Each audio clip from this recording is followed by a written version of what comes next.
We have an exciting story today. The markets seem to be coming back. The markets are green today, and it is a great time for investors to kind of look at their portfolios and see how they're going to analyze the rest of 2025 and the rest of 2026. There's a couple articles that I want to get into. Some of those being Michael Burry warning of $170 billion in depreciation understatement by tech giants. The S&P 500 today jumping on a tech rally as investors eye the end of a government shutdown. The US stock market is expensive, but not in bubble territory, says one source. And a potential US defense stock to own at the moment given its undervaluation. And if you guys like the platform today, I'm using investing.com and I've partnered with them for our Black Friday deal here. You're going to get 55% off on Investing Pro and an extra 15% off with the link down in the description, and I'll pin it in the comment as well. So sign up today and capitalize on the discount for Investing Pro. Now, the market is actually going insane today. You see all these semiconductor names getting really nice gains today.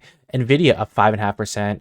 AVGO Broadcom is up 2.5%, AMD is up 4.5%, Micron up 6.5%, and you kind of see the same along the entire tech giants here. Meta finally seeing a green day, 1.6%, Google up 3.8%, and it just seems like Meta can't get a break. They're finally getting a little break now because of what we have here, S&P 500 jumping on tech rallies as investors are looking at a government shutdown end here. Now, the markets really jumped today because the Senate had voted for a favor of key steps towards ending the longest government shutdown of the country's history. We know that currently the government shutdown is all the craze that everybody is worried about, and that has been dragging down the stock market a little bit.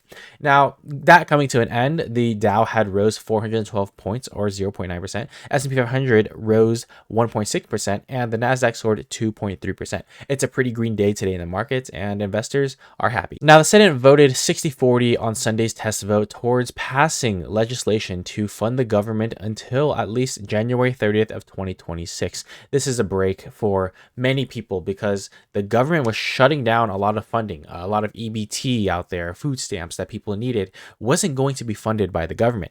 And now there's a possibility that that could be funded by the government.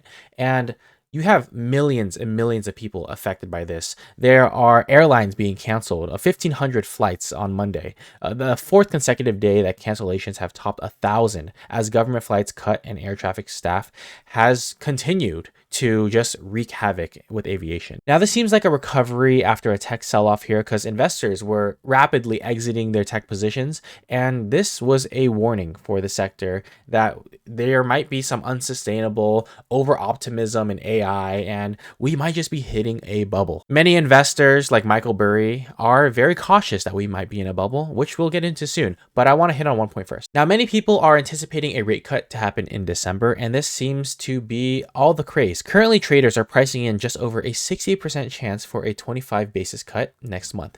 And when rates do cut, the stock market typically does better. So if you anticipate that the rates are going to be cut, we can see the stock market go up like it has today. Though that might not be the entire reason, it definitely does help when increasing green days like this. So Michael Burry, he actually thinks that we are in a bubble. He's shorted a lot of tech companies like Palantir, Nvidia, and he thinks that there is a $170 billion depreciation understatement when it comes to the tech giants here. Now, Michael Burry is a pretty known investor for predicting the 2008 housing crisis, and he seems to have predicted the last 5 recessions. Now, he makes outrageous predictions, and sometimes he's right, sometimes he's wrong, but it seems that here he is making the claim that investors specifically targeted towards tech companies purchasing Nvidia chips and servers are arguing that they should not be extending the full useful life of their components.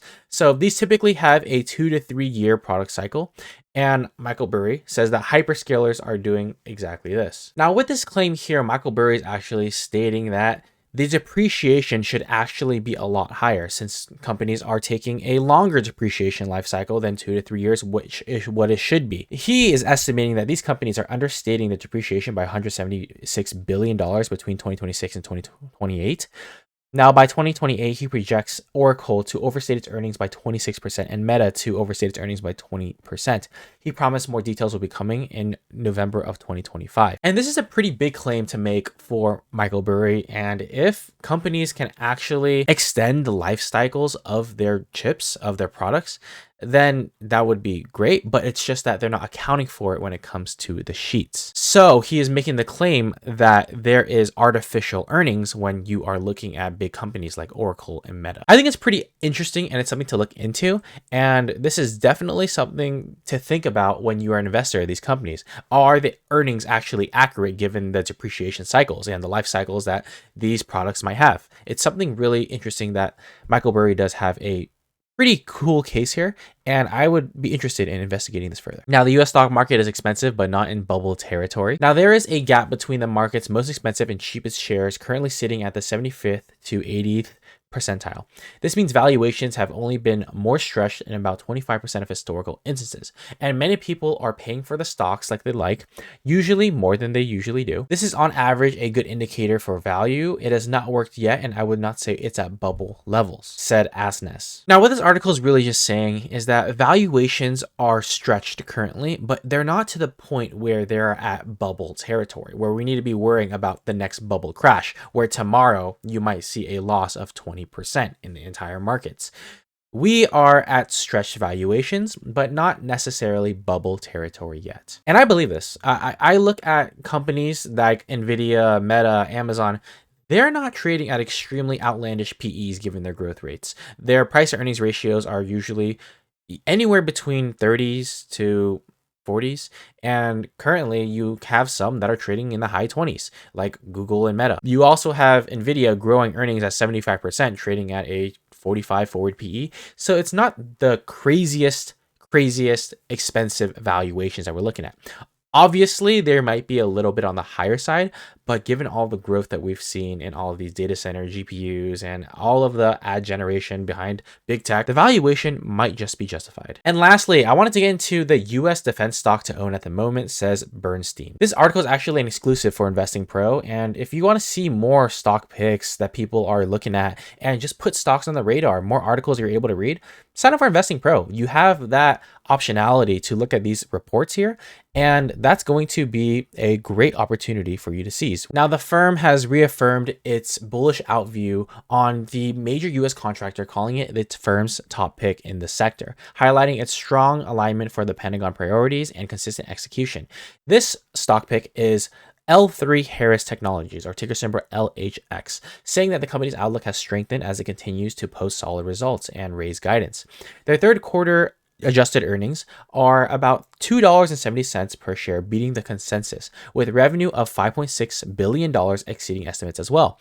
In turn, management lifted 2026 guidance around $22 billion in sales, adjusted margins in the high 15% range, and EPS between $10.50 and $10.70. Now, L3 Harris remains a top priority, a top choice for U.S. defense primes, one of the analysts wrote, and pointing to its robust position in missiles and space and improvised execution across divisions. Now, the firm rates LHX to have a price target of $369.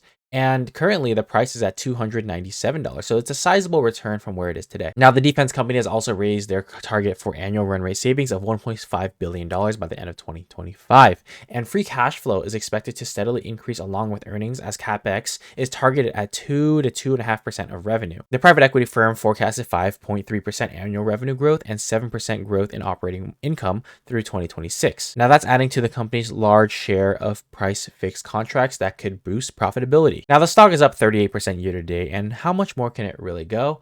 I am going to look at a DCF here by Investing Pro. This is going to be a DCF with the assumptions of a discount rate of 7.8%, a perpetuity growth rate of 4%, and a fair value that is going to be $442 or an upside of 52. Now, if you look at the assumptions here, you would see that the terminal value, or the value today, the company should be worth $87 billion. Or on the low side, or if you look at the mid side, it should be worth $111 billion, and on the high side, $152 billion.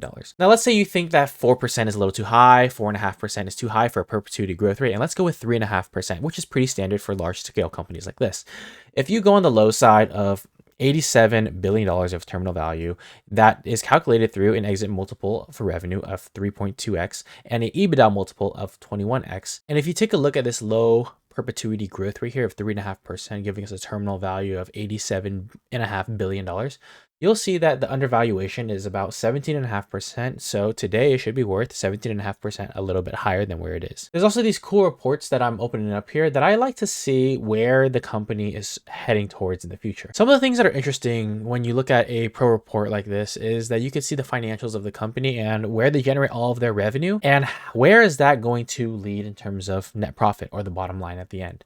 And you could see that they generate about $5.4 billion in revenue, get a gross profit of about 1.3 billion, and at the end of net profit, they're left with $458 million for the quarter. You can also look at a bull and bear case here, where the bull case is the company is a key beneficiary of Trump's administration's Big Beautiful Bill, and $175 billion of Golden Dome missile defense initiatives are going to be with the company. Potentially, this could add $250 million in annual revenues, and government contracts are a pretty big thing when it comes to defense. And the bear case is that the PE ratio at the time of this report, October 23, and that PE was 33. Relatively, that is high compared to its historical standards, and this is suggesting some overvaluations when it comes to L3 Harris. There's more information on the SWOT analysis, the strengths, weaknesses, opportunities, and threats here, so you can look at the strengths, look at the weaknesses, pause this video if you want to just read it. And this article is actually pretty interesting. If you were to just look up any company, you can get their article just for that specific company. These are pretty good reports. When I'm reading them, I understand the business just a little bit better, and it allows me to not really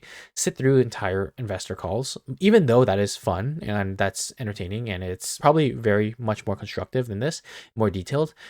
This gives you an overall picture to know what to look at when you are listening to those calls and actually making those decisions. And that is it for today's video. Let me know, are you guys buying stocks today? What stocks have joined your radar? Are you looking to buy new stocks? Let me know what those are in the comment section down below.